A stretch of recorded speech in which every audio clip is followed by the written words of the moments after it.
faire une lecture dans 1 Thessaloniciens 5, versets 1 à 6. On peut déjà lire au verset 13. Nous ne voulons pas, frères et sœurs, que vous soyez dans l'ignorance au sujet de ceux qui sont morts, afin que vous ne soyez pas dans la tristesse comme les autres, qui n'ont pas d'espérance. En effet, si nous croyons que Jésus-Christ est mort et qu'il est ressuscité, nous croyons aussi que Dieu ramènera par Jésus et avec lui ceux qui sont morts. Voici ce que nous déclarons d'après la parole du Seigneur. Nous les vivants, restés pour le retour du Seigneur Jésus, nous ne devancerons pas ceux qui sont morts. En effet, le Seigneur lui-même a un signal donné, Dieu va donner un signal, à la voix d'un archange, c'est-à-dire d'un super envoyé de Dieu. Archange, ça signifie super envoyé. Et au son de la trompette de Dieu, c'est-à-dire qu'il y aura une trompette de Dieu, c'est-à-dire là, ça n'a plus rien à voir avec ce qui est terrestre. Jésus descendra du ciel et ceux qui sont morts en Christ ressusciteront d'abord. Ensuite, nous qui serons encore en vie, nous serons tous enlevés avec eux sur les nuées à la rencontre du Seigneur dans les airs, et ainsi nous serons toujours avec le Seigneur. Encouragez-vous donc les uns les autres par ces paroles. En ce qui concerne les temps et les moments, vous n'avez pas besoin, frères et sœurs, qu'on vous enseigne à ce sujet. Évidemment, puisque Jésus a dit « Nul ne le sait, ni le jour, ni l'heure ». Bon, il y a des rigolos qui essayent de donner des dates, mais c'est des rigolos, hein, bon, voilà. En effet, vous savez bien vous-même que le jour du Seigneur viendra comme un voleur dans la nuit. Quand les hommes diront paix et sécurité, alors une ruine soudaine fondra sur eux comme les douleurs sur la femme enceinte et ils n'y échapperont pas. Ces douleurs ont déjà commencé. On n'a pas à les attendre, nous sommes déjà là-dedans. C'est les douleurs qui surviennent quand une femme est sur le point d'accoucher, c'est par à-coups. Et ça devient de plus en plus fréquent et de plus en plus fort. Et c'est ce qui se produit en ce moment. Verset 4. Mais vous, frères et sœurs, vous n'êtes pas dans les ténèbres pour que ce jour vous surprenne comme un voleur. Vous êtes tous des enfants de la lumière et les enfants du jour. Nous ne sommes pas de la nuit ni des ténèbres. Ne dormons donc pas comme les autres, mais veillons et soyons fermes.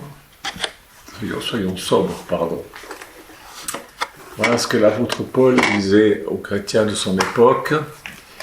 Et nous ferions bien de discerner les signes des temps dans lesquels nous sommes en train de vivre, les événements de notre propre vie et de ce qui se produit dans le monde, afin que le jour du Seigneur ne nous surprenne pas comme un voleur dans la nuit. Vous savez, la plupart des gens ne s'attendent pas ni à l'enlèvement de l'épouse de Christ, c'est-à-dire de la vraie Église.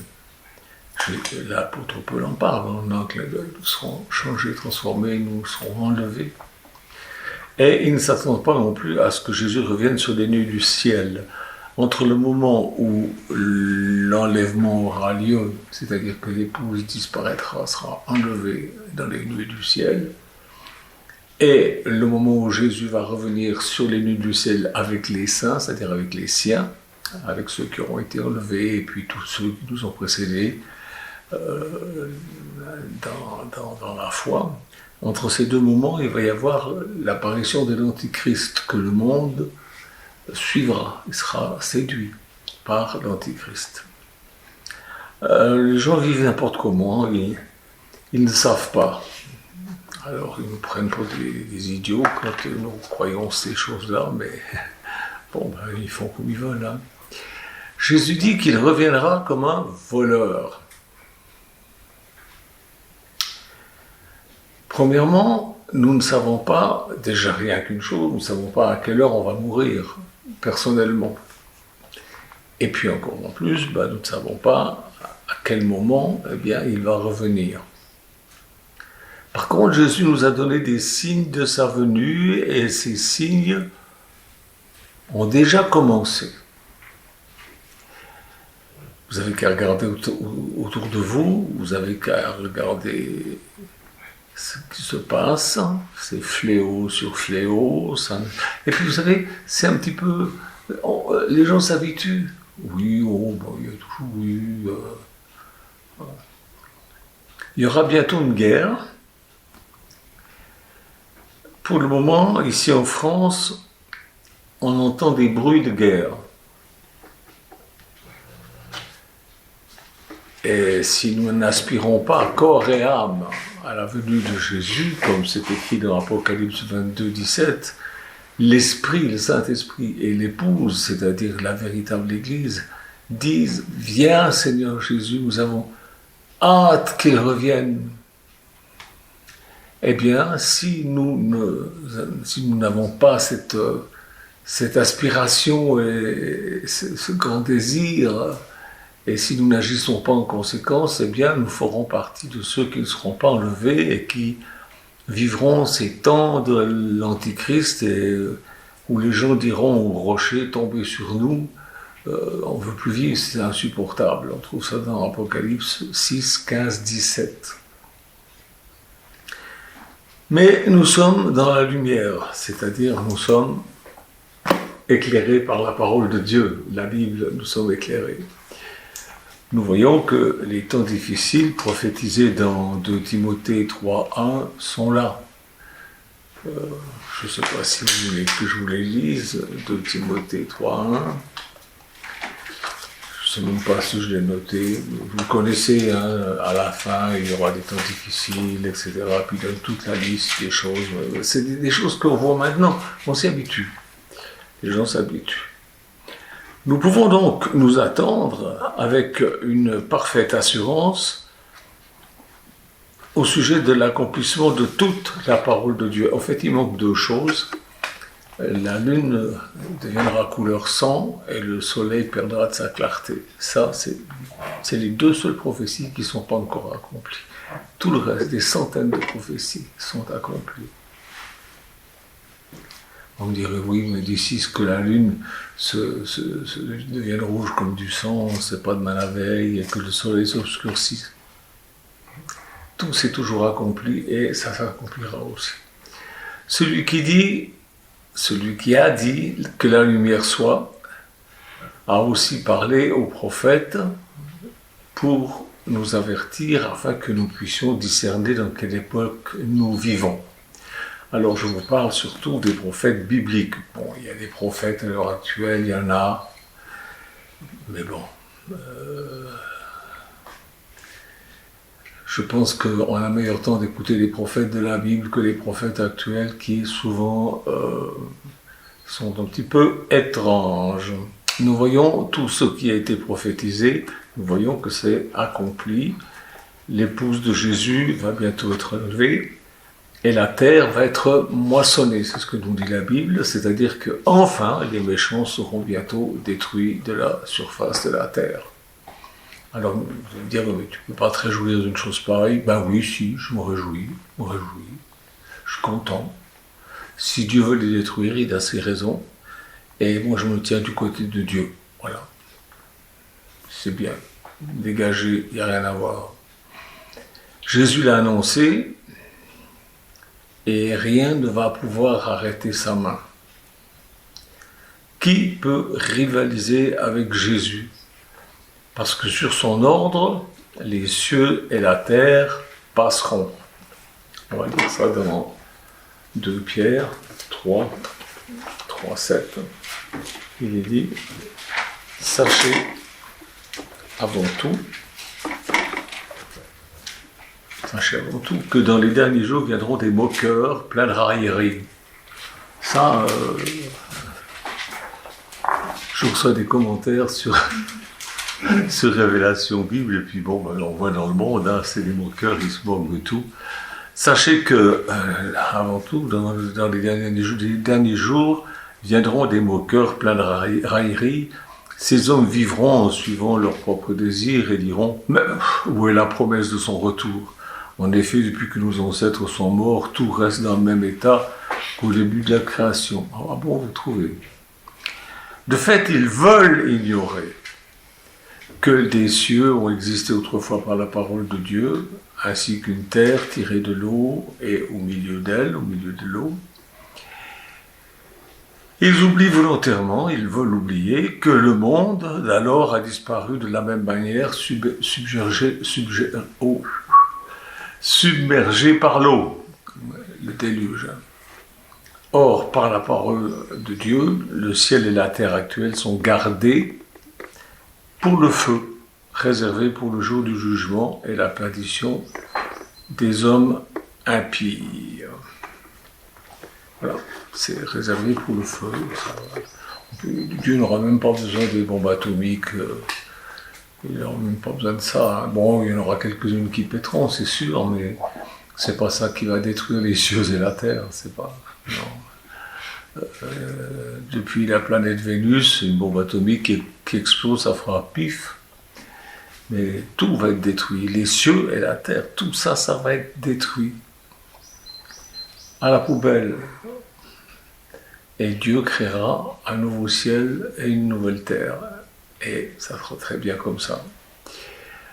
Une fois que l'épouse de Jésus-Christ aura été enlevée, il n'y aura plus que 3 sceaux qui devront s'ouvrir. C'est-à-dire, vous vous rappelez, je vous ai dit que les livres, autrefois, c'était des rouleaux et on mettait un cachet, un sceau, pour que ce qui est écrit dans ce livre soit scellé comme... Alors, ces livres-là, c'est écrit dans la Bible, ce qu'il y a sous ces sceaux. Mais les gens ne le connaissent pas, ils ne savent pas. Personne ne prêche jamais ça. Si vous entendez un pasteur qui prêche sur l'Apocalypse, waouh, c'est bien rare, hein. Si vous voulez savoir ce que c'est que ces sceaux, les 3 derniers sceaux qui doivent s'ouvrir après l'enlèvement de l'Église, c'est les sceaux catastrophes. Apocalypse 6, 9, 12 et 8, 1. C'est à cause de ces sceaux et de ces choses que le mot apocalypse dans l'inconscient de ce monde signifie catastrophe, mais le mot apocalypse signifie pas catastrophe, ça signifie révélation. Le livre de l'Apocalypse, c'est le livre de la révélation de qui est Jésus-Christ, de ce qu'il va faire. Et puis, il y a ces sceaux. Et là, nous sommes sous le 4e sceau, nous sommes juste à la veille du retour de Jésus, je vous en ai déjà parlé, même vendredi passé. Alors, il ne faut pas que vous soyez découragés si je vous parle de temps difficiles, parce qu'ils sont déjà là. Ils sont déjà là et ils augmentent en puissance. Apocalypse 6, 8 nous dit qu'un quart des humains vont mourir dans d'atroces souffrances. Voilà, c'est vrai que c'est pas rigolo, mais qu'est-ce que vous voulez que je vous dise? Ils se moquent de Dieu, ils blasphèment, ils persécutent les chrétiens. Quand je prêche cela, il se trouve des gens pour rigoler. Hein? C'est comme du temps de Noé. On va lire dans Matthieu 24, 9, 14. Tiens, Matthieu 24, 9, 14.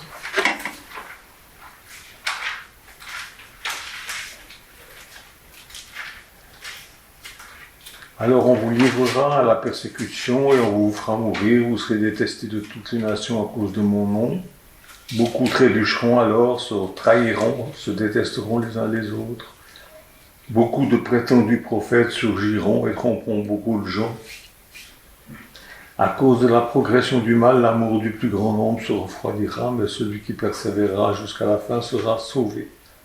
Cette bonne nouvelle du royaume sera proclamée dans le monde entier pour servir de témoignage à toutes les nations. Alors viendra la fin. Ça, c'est ce qui se passe à l'heure actuelle. C'est le 4e sceau, c'est ce qui se passe à l'heure actuelle.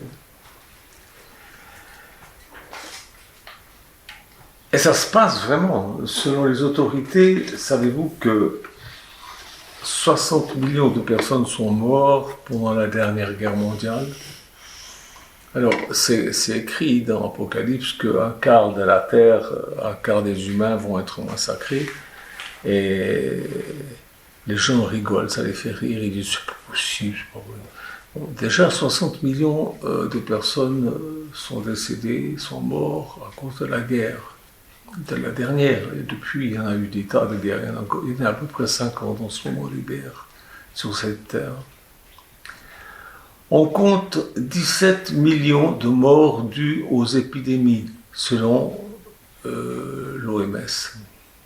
Je n'invente pas ces chiffres, vous pouvez aller les chercher vous-même. Actuellement, une personne se suicide toutes les 40 secondes sur cette terre. Ça fait à peu près 700 000 morts chaque année.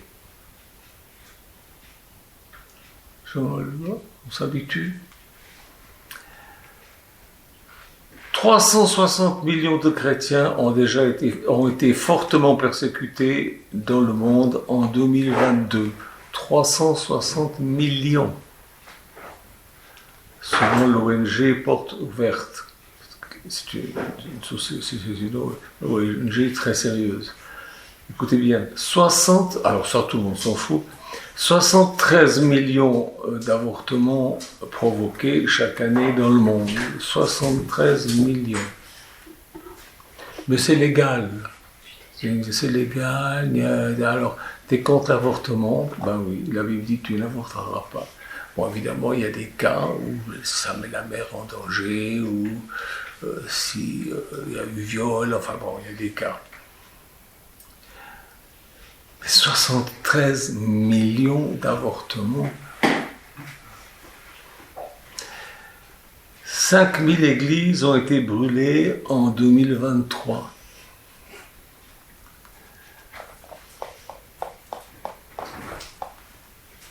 Ça compte pas, hein, c'est rien du tout. Ça, ce que je vous dis là, c'est... Mais les gens sont habitués maintenant. Les Saintes Écritures nous annoncent de grandes guerres, des famines, des pestes, une grande détresse, d'où les suicides. Et cela, c'est déjà là. Par exemple, les parents qui offrent des téléphones portables à leurs enfants, après ils pleurnichent parce que leurs enfants se font harceler, et puis il y en a qui se suicident. Mais n'offrez pas les téléphones à vos gamins. Il y a un âge où ils ne sont pas capables de supporter des choses comme ça, le harcèlement, toutes ces choses. Alors certains me disent, oui, mais il y a toujours eu des guerres, il y a toujours eu des tremblements de terre, ça ne veut pas dire que c'est la fin du monde. Ils ignorent, ils veulent ignorer, enfin, je vous lis Matthieu 24, 4, 8. Faites bien attention que personne ne vous égare, en effet beaucoup viendront sous mon nom et diront c'est moi qui suis le Messie, et ils tromperont beaucoup de gens. Vous entendrez parler de guerre et de menaces de guerre, ne vous laissez pas effrayer car il faut que ces choses arrivent, cependant ce ne sera pas encore la fin. Une nation se dressera contre une nation et un royaume contre un royaume. Plus exactement c'est écrit un bloc se dressera contre un bloc. Il y aura en divers endroits des famines, des pestes, des tremblements de terre. Tout ça ne sera que le commencement des douleurs. Oui, il y a toujours eu des tremblements de terre. Et tout, mais pourquoi est-ce que vous voulez ignorer ce que Dieu dit? Il dit, je viens de le lire, vous entendrez parler de guerre, de menaces de guerre, de tremblements de terre, de famine, de peste. Vous entendrez parler, c'est ça qui est important. Bien sûr qu'il y a une recrudescence de toutes ces choses, mais ce qui est marquant, c'est que la Bible dit, vous en entendrez parler. Vous savez, je voyage beaucoup, et plusieurs de mes frères et sœurs ont voyagé aussi, ne serait-ce qu'au Burkina Faso. Vous allez dans le moindre petit village de brousse perdu au fin fond de je ne sais quoi, qui ressemble à rien du tout. Ben, ils ont leur téléphone portable avec Internet. Ils ont des télés, je ne sais pas comment ils les font marcher, ils sont très ingénieux avec une batterie, et ils sont au courant de tout. C'est-à-dire que s'il y a quelque chose qui arrive à New York, 2 minutes après, ils le savent.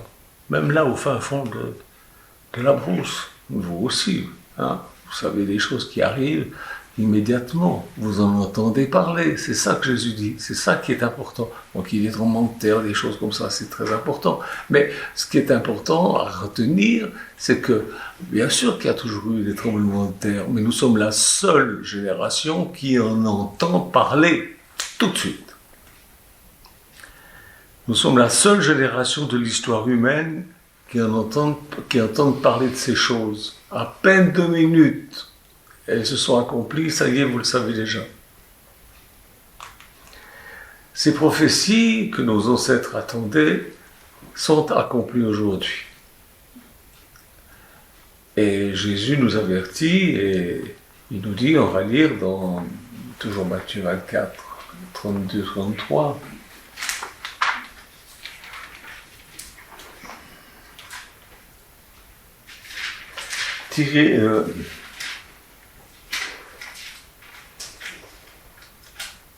Alors le signe du Fils de l'homme paraîtra dans le ciel, tous les peuples de la terre se lamenteront, ils verront le Fils de l'homme, c'est-à-dire Jésus, venir sur les nuées du ciel avec beaucoup de puissance et de gloire. Il enverra ses anges avec la trompette retentissante, ils rassembleront ceux qu'il a choisis des 4 coins du monde, d'une extrémité du ciel à l'autre.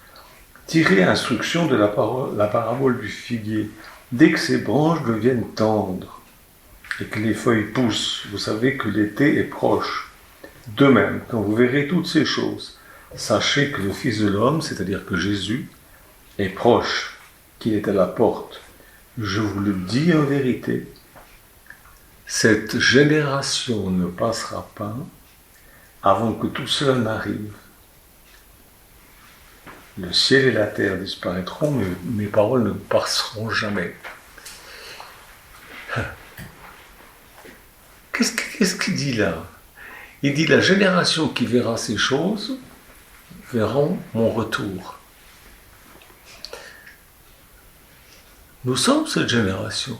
Nous sommes la génération qui entendons parler de ces choses. Nous sommes cette génération. Et cette génération ne passera pas avant que Jésus ne revienne. Nous allons voir Jésus revenir. Enfin, ceux qui seront enlevés avec Jésus reviendront avec lui, on le verra revenir puisque nous serons avec lui. Mais ceux qui seront restés sur terre, ils verront Jésus revenir. Ceux qui sont vivants maintenant, là, ceux qui m'écoutent là peut-être. Il va revenir.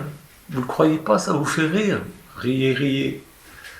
Riez, moquez-vous. La Bible dit, hein, à la fin des temps, il y aura des moqueurs. Bon, ça vous fait rire, rigoler. Moi, ça...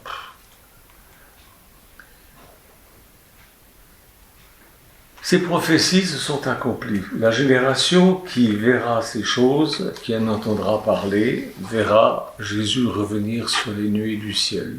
Vous dites que c'est pas possible. Bon, d'accord, c'est pas possible. Je vais vous dire une chose qui paraît impossible.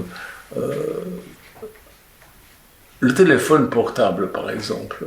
Si je montrais à ma grand-mère, qui est morte dans les années... début des années 50, 60, si j'y montre un téléphone, elle me demanderait qu'est-ce que c'est. Savez-vous que maintenant, ils ont inventé un nouveau truc, bientôt on n'aura plus besoin de téléphone pour pouvoir se parler, on aura un petit appareil, il existe déjà, hein, il n'y a plus qu'à le commercialiser. Vous pourrez parler à un hologramme, c'est-à-dire que ça, si je veux téléphoner à ma femme, eh bien, elle pourra apparaître comme ça devant moi et on parlera, on discutera comme ça. Vous dites c'est impossible, ça existe déjà. Vous ne saviez pas, ben vous le savez maintenant, ça existe. Voilà. Les choses, on pense, voilà, c'est pas possible, n'est pas possible. Ben, vous verrez, Jésus reviendra sur les nuées du ciel. Tout œil le verra, tout genou fléchira devant lui. C'est comme ça et c'est pas autrement. Et vous pouvez rigoler, vous pouvez vous moquer, vous pouvez dire que c'est impossible. C'est pas grave, pensez ce que vous voulez. Pensez ce que vous voulez. Jésus nous a avertis. Aucune génération n'a vécu ce que nous vivons. On va lire, je ne sais pas si on a déjà lu Matthieu 24, 36. Matthieu 24. Ah oui. Quant au jour et à l'heure, donc où il reviendra, personne ne le connaît, même pas les anges du ciel, ni même le Fils, c'est-à-dire lui-même, quand il était sur la terre, il ne connaissait pas, parce qu'il était limité dans un corps humain. Mais mon Père seul les connaît. Ce qui est arrivé à l'époque de Noé arrivera de même au retour du Fils de l'homme, au retour de Jésus. En effet, dans les jours de Noé, précédant le déluge, les hommes mangeaient, buvaient, se mariaient leurs enfants, jusqu'au jour où Noé est entré dans l'arche, et ils ne se sont doutés de rien jusqu'à ce que le déluge vienne et les emporte tous. Il en ira de même au retour du Fils de l'homme. Alors, 2 hommes seront dans un champ, l'un sera pris, l'autre laissé. 2 femmes moudront à la meule, l'une sera prise, l'autre laissée. Restez donc vigilants, puisque vous ignorez à quel moment votre Seigneur viendra. Vous le savez bien, si le maître de la maison savait à quelle heure de la nuit le voleur doit venir, il resterait éveillé et ne le laisserait pas percer les murs de sa maison. C'est pourquoi vous aussi, tenez-vous prêts, car Jésus, le Fils de l'homme, viendra à l'heure où vous n'y penserez pas. Les gens n'y pensent pas, les chrétiens y pensent, mais d'une façon un peu légère. Oui, bon.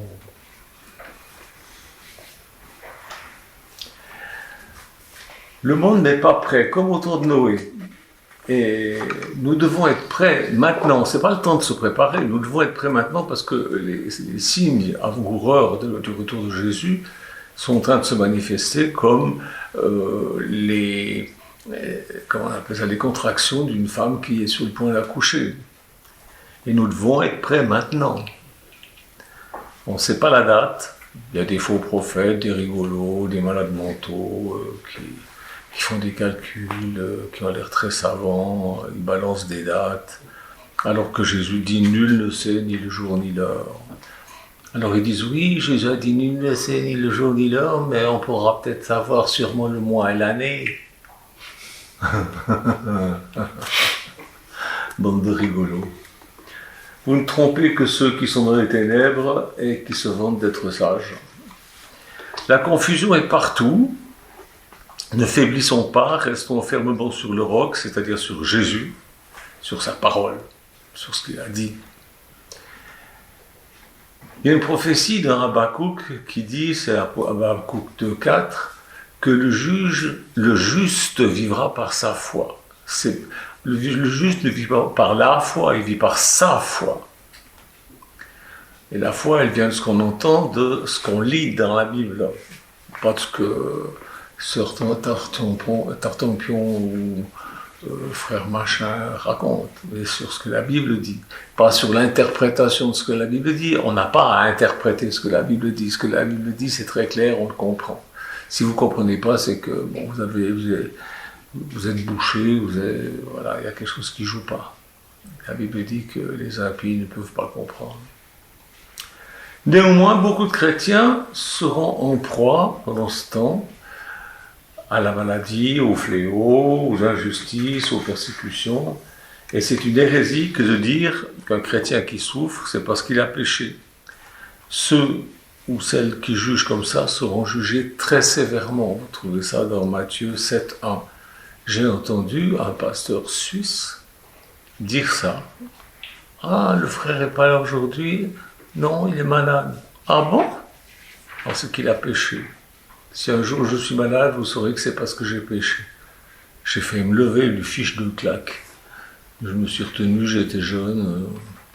Ça serait maintenant, je me lèverais, puis j'irais lui dire ces 4 vérités. Possible. Jésus ne reviendra pas. Le mal atteint souvent le juste, mais l'Éternel l'en délivre toujours. Toujours.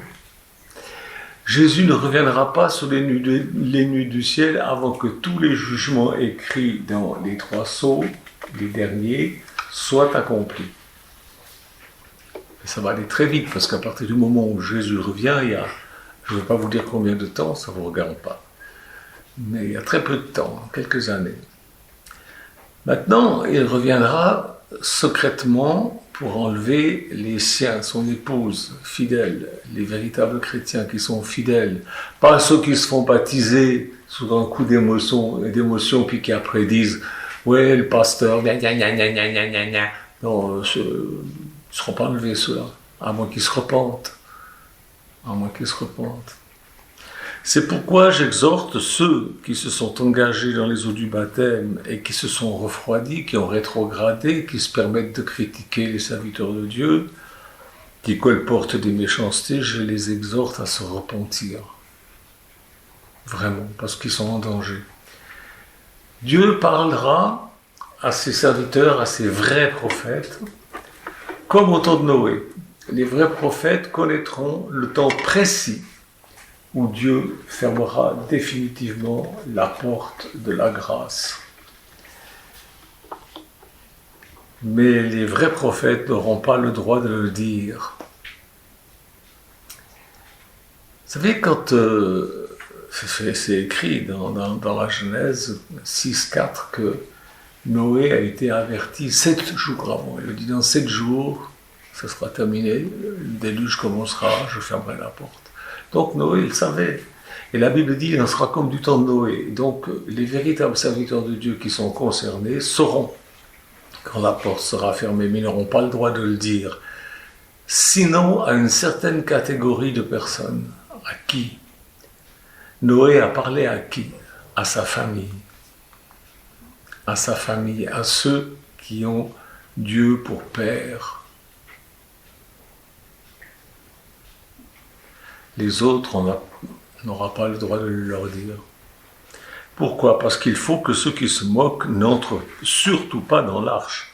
Dieu ne les veut pas. Dieu ne les veut pas. Ils me disent, oh, c'est pas gentil. Si, c'est très bien. Ça suffit, nous avons déjà créé. Cette terre est si belle, ils en ont fait déjà un enfer où les gens s'entretuent, où on ne peut plus se promener dans la rue sans avoir peur d'être agressé. Ça devient horrible. Et vous voudriez que cette racaille-là vienne au paradis? Non. Dieu ne le veut pas, moi non plus. Noé a connu la date 7 jours avant. Rappelez-vous. Lisez Genèse chapitre 6, verset 4. Et il en sera de nos jours comme au jour de Noé. On a lu ça, Matthieu 24, 37. Il en sera comme au temps de Noé. Mais tout ce que le Seigneur dit n'est pas bon à dire au peuple. Moi, je me rappelle toujours Camélia, qui était une vraie prophétesse. Dieu lui montrait des choses, mais elle ne les disait pas forcément. Elle priait. Elle priait pour que les personnes puissent voir clair. Je l'ai vu faire. Et je trouve que ça, c'est sage. Dieu avertit ses prophètes pour qu'ils prient. Dieu ne fait rien sans avertir ses prophètes. Donc, les véritables prophètes de Dieu, pas les clowns, non, les vrais prophètes.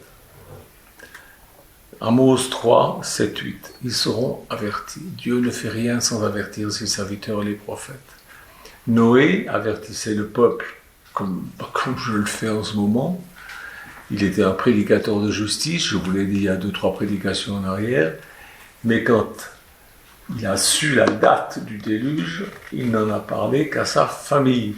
Alors la famille de Noé est entrée dans l'arche, Dieu a fermé la porte et c'était fini. Le déluge est arrivé, les gens tapaient à la porte, mais Noé disait, moi, je peux pas ouvrir la porte, Dieu l'a fermée, je ne peux pas l'ouvrir. Je ne peux pas. Au secours, Noé, aie pitié. Oh, Dieu est un Dieu d'amour, pourquoi est-ce qu'il nous fait ça? C'est trop tard. Il y a un moment, ça sera trop tard. On va lire Psaume 1, verset 5. Voilà ce qui est dit. Voilà pourquoi les méchants ne résistent pas lors du jugement, ni les pécheurs dans l'assemblée des justes. En effet, l'Éternel connaît la voie des justes, mais la voie des méchants mène à la ruine. Et oui, les méchants ne résisteront pas au jour du jugement, ils ne résisteront pas. Ils seront surpris, ils seront épouvantés, ils se repentiront, ce sera trop tard. Et les pécheurs ne peuvent pas demeurer, habiter, vivre dans l'assemblée des justes. Ça leur devient insupportable.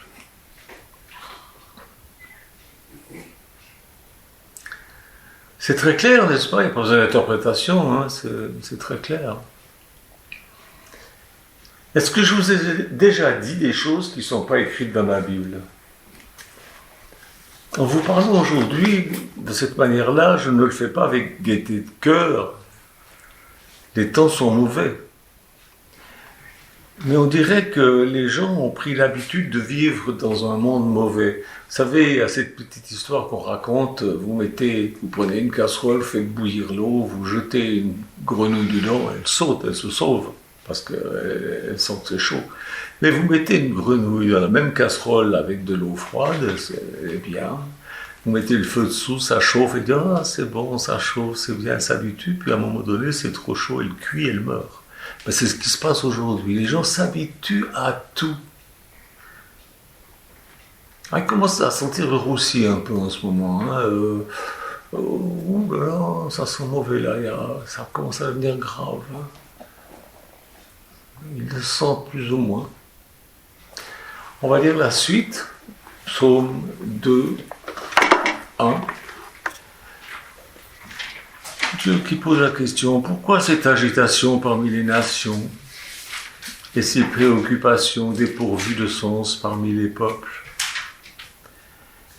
Les rois de la terre se soulèvent et les chefs se liguent ensemble contre l'Éternel et contre celui qu'il a désigné par onction, c'est-à-dire Israël et l'Église. Arrachons leurs liens, jetons leurs chaînes loin de nous. Voilà ce que Dieu dit ensuite. Celui qui siège dans le ciel rit. Le Seigneur se moque d'eux. Le Seigneur est moqueur. Il se moque d'eux. Et étant donné que je suis créé à l'image de Dieu, je me moque de vous aussi. Vous voulez rire, mais moi aussi je ris. Je ris de vous parce que je trouve que vous êtes pitoyables. Vous ne voulez pas vous repentir. Vous voulez continuer à vous endurcir. Vous voulez continuer à dire des idioties, même les écrire. Mais continuez, ça me fait rire. Dieu, ça le fait rire, il se moque de vous. Hein? Psaume 2, verset 4, celui qui siège dans le ciel rit, le Seigneur se moque d'eux. Moi aussi, je rigole. Puis, il leur parle dans sa colère. Il les épouvante dans sa fureur. C'est moi qui ai établi mon roi sur Sion, ma montagne sainte. Je veux proclamer le décret de l'Éternel. Il m'a dit, tu es mon fils, je t'ai engendré aujourd'hui. Demande-le-moi et je te donnerai les nations en héritage, les extrémités de la terre en possession. Tu les briseras avec un sceptre de fer, tu les briseras comme le vase d'un potier. Voilà ce que Jésus va faire quand il va revenir sur les nuées du ciel avec les siens, c'est-à-dire avec ceux qui auront été enlevés, avec ceux qui auront été fidèles avec nous. Il ne reviendra pas pour dire aux gens « Oh, comme c'est triste, repentez-vous et puis je vais vous donner l'abondance, je vais... » Non, il viendra avec un sceptre de fer et puis il les brisera comme on brise un vase qui est mal foutu. Voilà ce que Dieu fera. Voilà ce que le doux Jésus fera. Voilà ce qui est écrit. Et maintenant, roi, conduisez-vous avec sagesse, Kékérose. Conduis-toi avec sagesse. Ne le fera pas. Servez l'Éternel avec crainte et réjouissez-vous tout en tremblant. Rendez hommage au Fils de peur qu'il ne s'irrite et que vous n'alliez à votre perte, car la colère s'enflamme rapidement. Heureux ceux qui se confient en Dieu. Voilà, qu'est-ce que vous voulez que je vous dise de plus? Je vous dépeins, je vous montre un Jésus dont vous n'avez peut-être pas l'habitude. Le doux Jésus avec les pommettes roses qui frappe à la porte, n'est-ce pas? Et puis... Non. Il revient avec un sceptre de fer. Vous savez, le sceptre, c'est l'insigne royal de fer. et il va leur taper sur la tronche. Quand c'est une image pour dire, il va les détruire. Il va détruire tout ça. Et ça sera une bonne chose.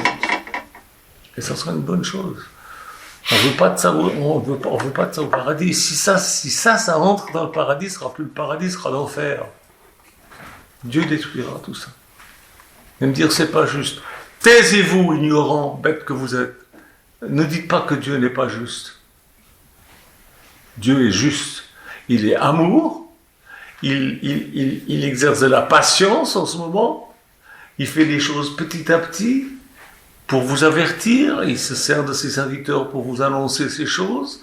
Vous continuez à rigoler, vous continuez à faire comme vous voulez. Vous ne voulez pas entrer dans l'arche. Eh bien, restez là où vous êtes et puis vous verrez bien. Vous verrez bien. Cette génération ne passera pas avant que toutes ces choses arrivent. Amen. Seigneur Jésus, je te prie que cette prédication soit choquante et que mes frères et sœurs qui écoutent et les autres aussi puissent réfléchir et se tourner vers toi au nom de Jésus. Merci mon Dieu. Amen. C'est une route qui mène à la joie. C'est le chemin qui remplit de foi. Sans aucun doute, je marche à grands pas, qui mène à la paix, roi des rois. C'est une route qui mène à la joie. C'est le chemin qui remplit de foi. Sans aucun doute, je marche à grands pas, qui mène à la paix du roi des rois. L'habitude n'effacera pas mes rêves, la certitude me gagne et me relève. L'amour me donne la foi du vrai. Jésus dirige mes actions de paix. C'est une route qui mène à la joie. C'est le chemin qui remplit de foi. Sans aucun doute, je marche à grands pas, qui mène à la paix du roi des rois. C'est une route qui mène à la joie. C'est le chemin qui remplit de foi. Sans aucun doute, je marche à grands pas, qui mène à la paix du roi des rois. Voici la marche que je suis chaque jour. Ma seule religion, c'est l'amour. L'amour de Jésus pour moi.